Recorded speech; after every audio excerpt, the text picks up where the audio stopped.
బియ్యపు రవ్వతో ఎప్పుడైనా పాయసం చేశారా? చేయకపోతే ఖచ్చితంగా ట్రై చేయండి. వీటిని మక్కగారెలతోని కానీ, దోసలతోని కానీ, పూరిలతో కానీ తింటే సూపర్‌గా ఉంటాయి. ముందుగా దీనికోసం బియ్యాన్ని ఫస్టే నానబెట్టి పెట్టుకోవాలి ఒక 1 అవర్ ముందు. ఆ తర్వాత వాటర్ వేసుకొని మిక్సీ జార్‌లో ఇలా వేసుకొని కొంచెం రవ్వలాగా మిక్సీ పట్టేసుకోవాలి. ఇప్పుడు మనము పాలల్లో ఒక కప్పు వాటర్ కూడా వేసేసుకొని మంచిగా బాయిల్ అయ్యాక మనం ఆల్రెడీ మిక్సీ పట్టేసుకున్న ఈ బియ్యపు రవ్వ ఉంది కదా, అది కూడా వేసుకొని కొద్దిగా ఉడకనివ్వాలి. మనకు రైస్ లాగా అనిపిస్తుంది.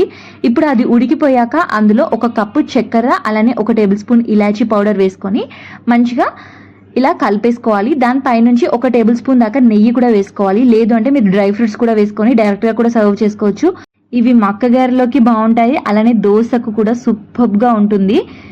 ఎంతమందికి ఈ రెసిపీ తెలుసు అనేది కమెంట్ చేయండి. తెలియకపోతే ఖచ్చితంగా ట్రై చేసి చూడండి. ఎలా వచ్చిందో కూడా కమెంట్ బాక్స్లో కమెంట్ చేయండి.